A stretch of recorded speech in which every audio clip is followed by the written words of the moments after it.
Create simultaneous multi-axis toolpaths. After completing this video, you'll be able to create an advanced swarf toolpath, create a multi-axis finishing toolpath, and create a multi-axis contour toolpath. In Fusion, let's begin with the supplied dataset arrowflange.f3d. We've already used this flange in a previous video where we added a flow and a geodesic toolpath. If you want to start from scratch and use the uploaded version, then go ahead and use that. We won't be building on these toolpaths, so either option will be fine. We do now want to explore some traditional multi-axis toolpaths. These multi-axis toolpaths will require the use of the manufacturing extension, but we're going to take a look at a couple, in this case, advanced swarf. We're going to look at multi-axis contour and multi-axis finishing. To get started, let's begin with advanced swarf. The advanced swarf tool allows us to machine tapered faces by keeping the side area of the tool in contact with those faces. This leaves a cleaner cut, and it also reduces the amount of steps that are needed for the toolpath motion. To do this, we don't need to have a small ball end mill. We can go with a much larger tool like this 1/2-inch flat, which is tool number 7. We're going to select aluminum finishing, select the tool, and then move on to multi-axis. This will be a typical 5-axis toolpath. We want to allow the tool to move in all 5 axes as needed to cut the geometry. But keep in mind that there are some options that we can turn on or off that will change the way that this toolpath works.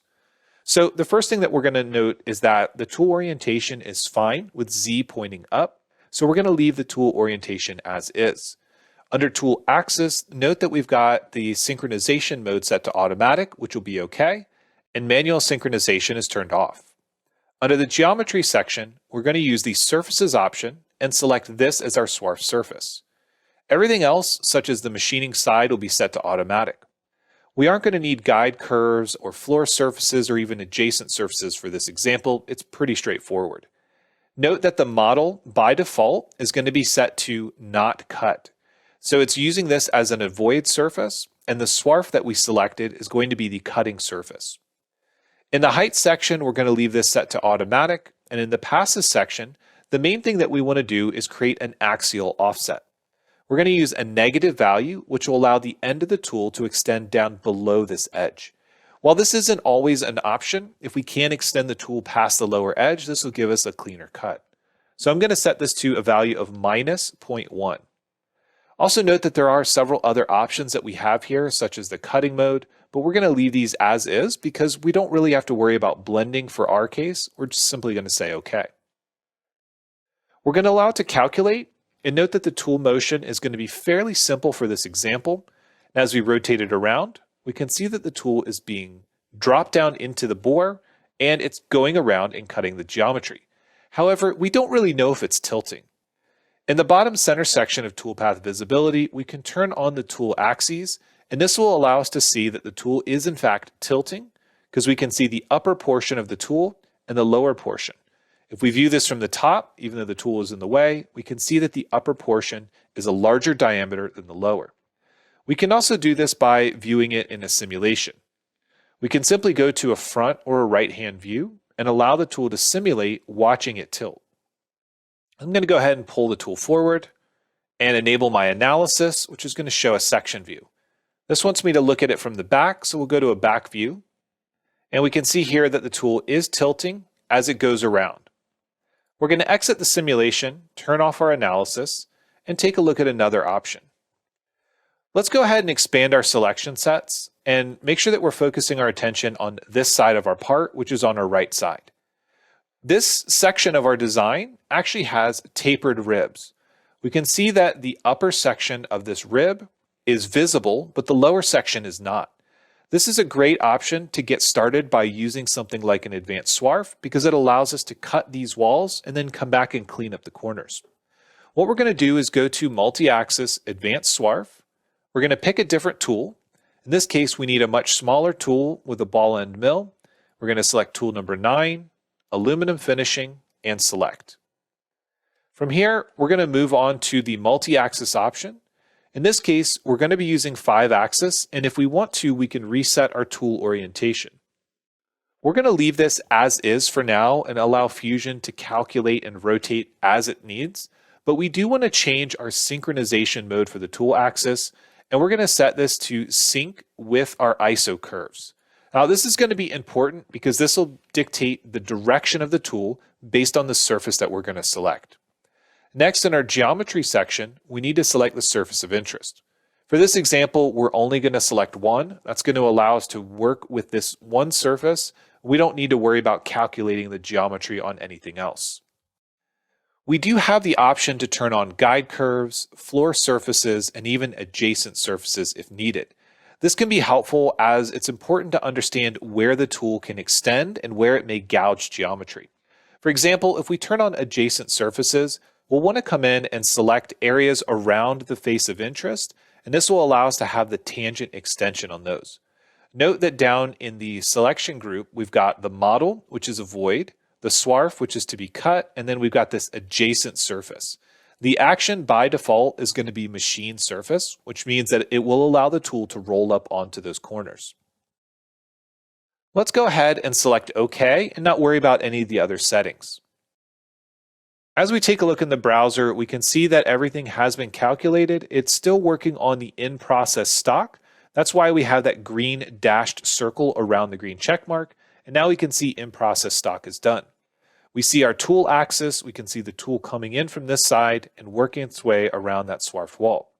There are going to be some restrictions to tool axis based on this tool path. You can see it can't quite get into that corner, but that's an area where we'd come back and use a different tool path for finishing. With that in mind, let's go ahead and talk about multi-axis finishing. Under the multi-axis dropdown, we have multi-axis contour and multi-axis finishing. The finishing option would be a great toolpath to finish off this pocket in this area. Once again, we are going to be using tool number 9, and in the multi-axis setting, we need to think about whether or not we want to change the tool orientation. What we're going to be doing is we're going to be setting the tool orientation based on a selected face to set our z-axis. So essentially what we're doing is we're telling Fusion this is the direction we want the tool to come from, and then we can have it tilt from there if needed.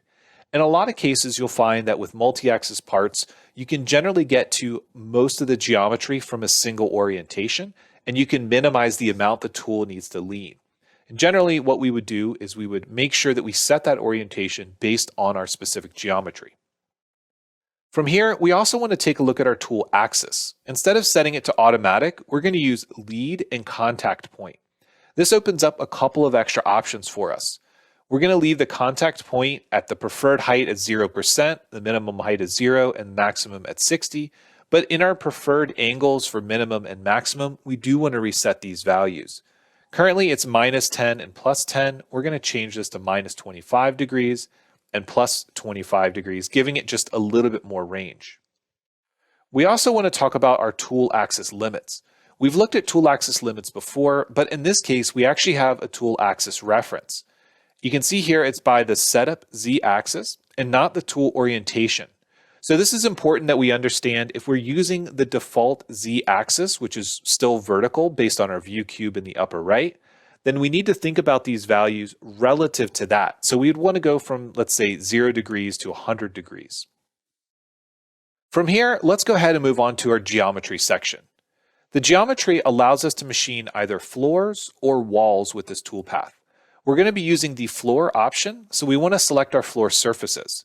We're going to be using the selection set, and this will allow us to select that geometry. We can leave the wall selection empty. We don't need to worry about the model selection, and we can leave all the rest of the geometry as is. We do want to move over into our passes section and just take a quick look at our step over value. Right now, the step over is 0.03 based on its ratio to our tool diameter.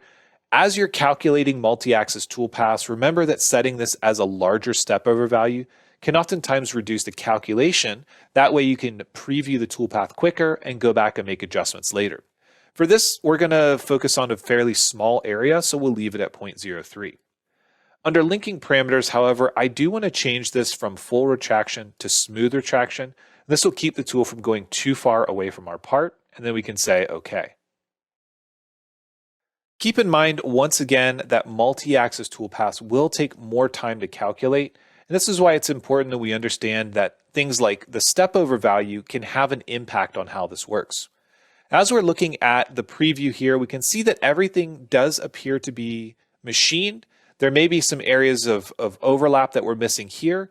This could be based on a couple of our settings. We can increase those and recalculate it to take a look at how that will impact it.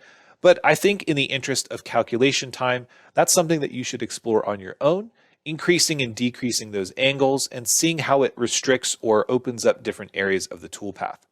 The last thing that we want to focus our attention on is the multi-axis contour toolpath. Now, once again, remember that the 3-axis tools all will have multi-axis options.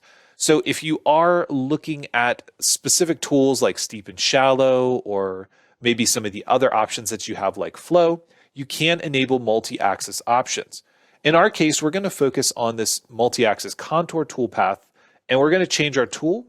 In this case, instead of using tool number 9, which is a relatively small ball and mill, we're going to pick tool number 10, which is a 1/4-inch ball, set it to aluminum finishing, and then under our multi-axis options, we are going to have this set to 5-axis. We're going to set our tool orientation for the primary mode set to vertical, because we want to keep the tool vertical as much as possible. We're going to talk about collision avoidance in just a second, but for now, let's turn on our tool axis limits. And let's do something different by setting our minimum angle at 10 degrees. This will keep the tool tilted at 10 degrees. Then in the geometry section, we're going to select this edge between our swath surface and the surface that we finished with multi-axis flow. Everything else we're going to leave as is and say OK, and we'll just take a look at the result. Now, because the tool path was tilted 10 degrees, this essentially keeps the tool tilted at a 10-degree angle whenever possible. Now, if we come in and we modify our settings and we turn on collision avoidance and we change our tool path to be machine at tilt angle, what this will allow it to do is this will open up the ability to tilt the tool as it goes around, and it will use that minimum value of 10 degrees and it won't exceed or go below that 10-degree value. So if we go to simulate and we take a look at what the tool is doing, in this case, when we simulate a multi-axis contour, it'll be tilting, keeping the tool in contact with that edge at 10 degrees the entire time. So at the bottom of the screen, let's go ahead and just drag this forward and watch the tool tilt as it goes around. So this multi-axis contour is a great option to go back on specific edges of our design and maybe clean them up a little bit. But keep in mind, there are plenty of other tool paths that can do this as well. Under the 3D tools, we have a deburr option. And this can do great at finding areas to deburr, and we do have multi-axis options. We can go to our multi-axis tab and turn this into a 5-axis toolpath as well. So keep in mind that while we do have multi-axis dedicated toolpaths like multi-axis contour, we can also enable many of these settings on some of the other toolpaths that are available, like 3D deburr. We also have something like a 3D contour toolpath, or even using steep and shallow to clean up certain areas of a design. So that's going to be a look at some of the multi-axis toolpaths that we have available. I strongly suggest that you go back and play around with some of the options in multi-axis finishing, as well as play around with the differences between swarf and advanced swarf. That way you can understand better where to use these on your own models. At this point, make sure that everything's been saved before moving on.